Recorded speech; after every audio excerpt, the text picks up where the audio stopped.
नमस्कार। 5 राज्यों के अलावा उपचुनाव को लेकर भी महत्वपूर्ण ओपिनियन पोल के आंकड़े सामने आ चुके हैं। उपचुनाव में किसका पलड़ा भारी नजर आ रहा है? उत्तर प्रदेश समेत अन्य राज्यों में उपचुनाव होने जा रहे हैं और उपचुनाव से पहले यहां पर 5 राज्यों में यहां पर विधानसभा चुनाव को लेकर चुनावी तारीखों का ऐलान हो चुका है। बात करेंगे उपचुनाव को लेकर तो उपचुनाव में यहां पर कर्नाटक की 2 सीटें खाली हो गई हैं और दोनों सीटों को लेकर कभी भी चुनावी तारीखों का ऐलान हो सकता है, क्योंकि 4 नवंबर 2025 को यहां पर बागलकोट में यहां पर जो है कांग्रेस के विधायक निधन के चलते सीट खाली हुई है, जबकि दावनगेरे भी यहां पर दक्षिण जो है वो भी कांग्रेस की सीट खाली हुई है।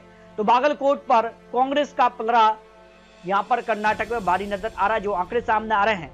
लेकिन दावनगेरे दक्षिण में यहां पर एनडीए इस सीट पर वापसी कर सकती है, जो विश्लेषण सामने आ रहा है। यानी कर्नाटक की 2 सीटों में 1 सीट है कांग्रेस, तो 1 सीट यहां पर एनडीए के खाते में जा सकती है, जबकि गोवा की 1 सीट भी यहां पर जो है 15 अक्टूबर 2025 को यहां पर विधायक के निधन के चलते सीट खाली हुई है और भारतीय जनता पार्टी की सीट खाली हुई है। और यहां सीट को लेकर आंकड़े कहते हैं कि यहां पर जो है पोंड्रा विधानसभा सीट पर एनडीए ने भारतीय जनता पार्टी का पलड़ा भारी नजर आ रहा है। महाराष्ट्र की भी अगर बात की जाए तो 1 सीट यहां पर खाली हुई है, यहां पर राउरी, और यहां बात की जाए तो अजित पवार भी अब निधन के चलते उनकी सीट भी खाली हुई है। तो ऐसे में 2 सीटों पर महाराष्ट्र में भी चुनाव होंगे, लेकिन राउरी सीट को लेकर जो आंकड़े हैं वो कांग्रेस के पक्ष में जाते नजर आ रहे हैं। यानी भारतीय जनता पार्टी को इस सीट पर झटका लग सकता है, जो विश्लेषण सामने आ रहा है।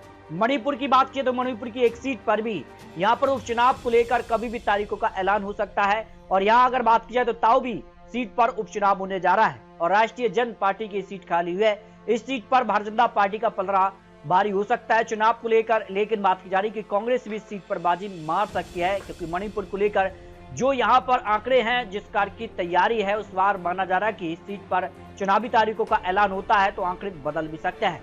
नागालैंड की अगर बात की तो नागालैंड की यहाँ पर कोरीडांग सीट पर भी यहाँ पर उपचुनाव होने जा रहे हैं और ये भारतीय जनता पार्टी की सीट खाली है और नागालैंड की सीट पर भारतीय जनता पार्टी का पलड़ा ही भारी नजर आ रहा है। जबकि उत्तर प्रदेश की 2 सीटें यहाँ पर खाली हुई हैं, 1 सीट भारतीय जनता पार्टी और 1 सीट समाजवादी पार्टी। तो फरीदपुर सीट पर एनडीए की सीट ये खाली हुई है और यहाँ पर सीधे तौर पर बात की जाए तो भारतीय जनता पार्टी के पक्ष में ही सीट जाती नजर आ रही है। 2 जनवरी 2026 को यहाँ पर निधन के चलते एमएलए के निधन के चलते सीट खाली हुई है, जबकि घोषित सीट भी यहाँ पर जो है समाजवादी पार्टी प्रत्याशी के यहाँ पर बात की जाए तो यहाँ पर 20 नवंबर 2025 को निधन हुआ था, इसके चलते सीट खाली हुई है। तो ये सीट समाजवादी पार्टी के पक्ष में जाती नजर आ रही है। इस तरह से बात की जाए तो उपचुनाव को लेकर कभी भी तारीखों का ऐलान हो सकता है और उपचुनाव को लेकर यहाँ पर पलड़ा सीधे तौर में इस बार जो है एनडीए इंडिया गठबंधन में सीधी टक्कर दिखाई दे रही है। तो आपको क्या लगता है उपचुनाव को लेकर? क्योंकि आपको यहाँ पर 5 राज्यों को लेकर भी बहुत जल्द आपको विश्लेषण दिखाने जा रहे हैं। 5 राज्य जिसमें सबसे महत्वपूर्ण पश्चिम बंगाल माना जा रहा है। पश्चिम बंगाल की 294 सीटें 2 चरणों में चुनाव होंगे। असम, पौंडुचेरी, तमिलनाडु, केरल की यहाँ पर सभी सीटों के लिए एक ही चरण में यहाँ पर वोटिंग होने जा रही है। तो 5 राज्यों को लेकर आपको क्या लगता है?